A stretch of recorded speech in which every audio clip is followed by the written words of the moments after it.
जी मुअज़्ज़ज़ नाज़रीन, Gohar Sandhu advocate supreme court sahab का असिस्टेंट एडवोकेट जनरल पंजाब आपकी खिदमत में हाज़िर हूँ। आज का जो मौजू है जिस पे हम बात करेंगे वो है अकरबा परवरी, तरफदारी यानी फेवरेटिज़म, नेपोटिज़म। अब फेवरेटिज़म और नेपोटिज़म एक ऐसी चीज़ है जो एक तरह की करप्शन है। इसमें अपने जो अजीज़ो अकारब हैं उनको प्रायोरिटी दी जाती है, उन लोगों के ऊपर प्रायोरिटी दी जाती है जो डिज़र्व करते हैं मुख्तलिफ़ चीज़ों के लिए, मिसाल के तौर पर जॉब के लिए। और दूसरे एंड के ऊपर अगर आप देखते हैं स्पोर्ट्स में, तो उसमें टैलेंट वाले लोगों के ऊपर वो लोग जिनका टैलेंट नहीं होता। पॉलिटिक्स के अंदर उन लोगों को यानी टिकट्स वगैरह अवार्ड करना या बाकी उनके ऊपर जो उनको ऐसे ओहदों से नवाजना या इनामात जिनके वो बिल्कुल भी कतन मुस्तहिक नहीं होते, ये इसको कहते हैं अकरबा परवरी और तरफदारी। अब हम इसके ऊपर डिटेल से बात करेंगे। इसमें करप्शन की ये जो शक्ल है, ये एक ऐसा नासूर है सोसाइटी के अंदर जिसकी वजह से बहुत ज़्यादा मसाइल पैदा होते हैं। आप सबसे पहले देखें कि अगर आप किसी नाअहल शख्स को किसी ऐसी पोस्ट के ऊपर लगा दें जिसके लिए वो डिज़र्व नहीं करता,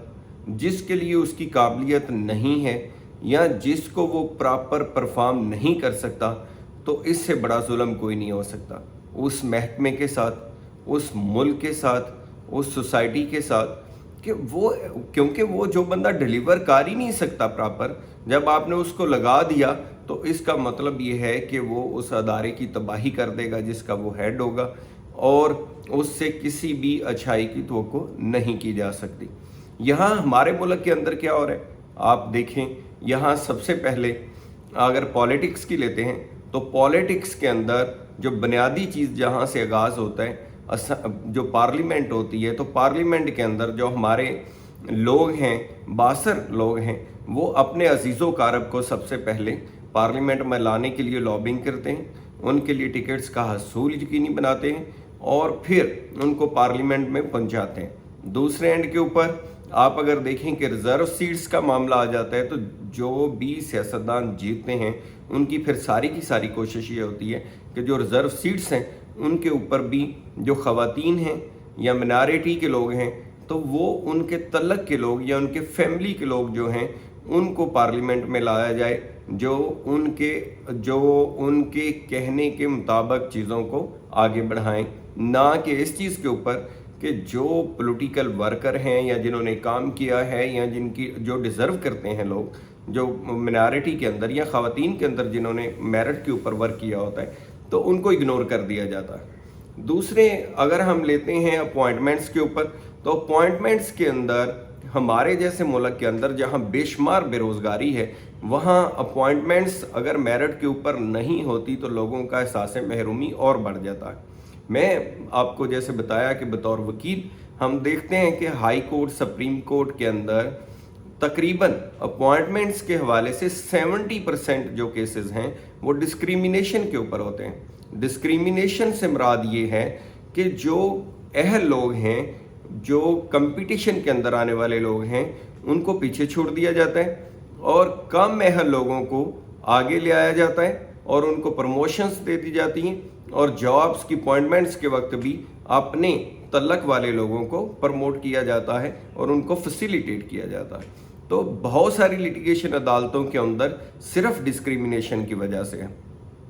अब डिस्क्रिमिनेशन की बीमारी जो है, इसका एहसास कानून बनाने वाले लोगों को भी था। उन्होंने article 25 of the constitution of Islamic Republic of Pakistan के अंदर इस चीज़ का वाज़ेह तौर के ऊपर मना कर दिया कि no one can be discriminated, किसी के साथ भी तरफदारी नहीं हो सकती, कोई अकरबा परवरी नहीं हो सकती। जो डिज़र्व करते हैं, एक अहलियत के लोग हैं, उनको एक जैसे मौके मिलने चाहिए और उसके मुताबिक ही उनको एक जैसी अपॉर्चुनिटीज़ मिलनी चाहिए जिनसे वो फ़ायदा उठाएं और जॉब्स या बाकी चीज़ों के लिए भी उनको पूरे का पूरा उनका जो डिज़र्व करते हैं वो हक मिलना चाहिए। अब फैमिली के इश्यूज़ के ऊपर जैसे मैंने बताया कि फैमिली के लोगों को प्रमोट करने के लिए ना सिर्फ पॉलिटिक्स के अंदर बल्कि जॉब्स के अंदर भी अब जो लोग अहम ओहदों पे होते हैं उनकी कोशिश होती है कि वो अपनी फैमिली के लोगों को आगे ले आएं और उनको अपॉइंटमेंट्स के अंदर जगह दें। थर्ड के ऊपर अगर आप आते हैं तो स्पोर्ट्स में आपने देखा होगा, स्पोर्ट्स जो मैन जो है वो पाकिस्तान का नाम रोशन करते हैं, पूरी दुनिया के अंदर जाते हैं, तो उसके अंदर भी आपने देखा है कि बड़े बड़े टैलेंट वाले लोग सम टाइम महरूम रह जाते हैं। सिलेक्शन कमेटी और बाकी जो चीज़ें होती हैं वो उनको भी प्रॉपर मौके नहीं मिलते। तो मेल एडमिनिस्ट्रेशन कि इससे बुरी मिसाल कोई नहीं हो सकती। अब हमने देखना है कि ये तो हो गया फेवरेटिज्म और नेपोटिज्म। अब इसके असरात भी थोड़े हमने शुरू में इंट्रो में डिस्कस किए। अब अगर डिटेल से हम देखते हैं तो जैसे आपने देखा कि जब नेहल शख्स किसी पोस्ट के ऊपर लगता है तो सारा अदारा तबाह होता है, उसकी परफॉर्मेंस तबाह होती है, या उसमें अगर एबिलिटी नहीं है किसी से काम लेने की, फ़र्ज़ करें ब्यूरोक्रेट्स हैं या बाकी लोग हैं, तो वो हाईली एजुकेटेड लोग होते हैं, उनसे काम लेने के लिए भी एक काबिल शख्स की ज़रूरत होती है जो उनकी सारी जो चीज़ें वो समझाएं वो समझ सके और उनसे काम ले सके, बल्कि उनसे बेहतर काम को जानता हो ताकि वो उनको टास्क दे सके, उनसे आउटपुट ले सके, उनको वॉच कर सके। लेकिन यहाँ अगर आप देखें, एक नज़र दौड़ाएं सारे शुरू से हालात से अब तक ले करके, तो बिल्कुल भी बहुत ज़्यादा फेवरेटिज्म रहा। इवन बड़े बड़े जो ओहदे हैं, इवन प्राइम मिनिस्टर तक के ओहदों के ऊपर भी आपने देखा कि जो मुख्तसर 2-3 साल के अरसे के अंदर सिकंदर मिर्ज़ा साहब के दौर के अंदर 5 वज़ीर आज़म को बदल दिया गया,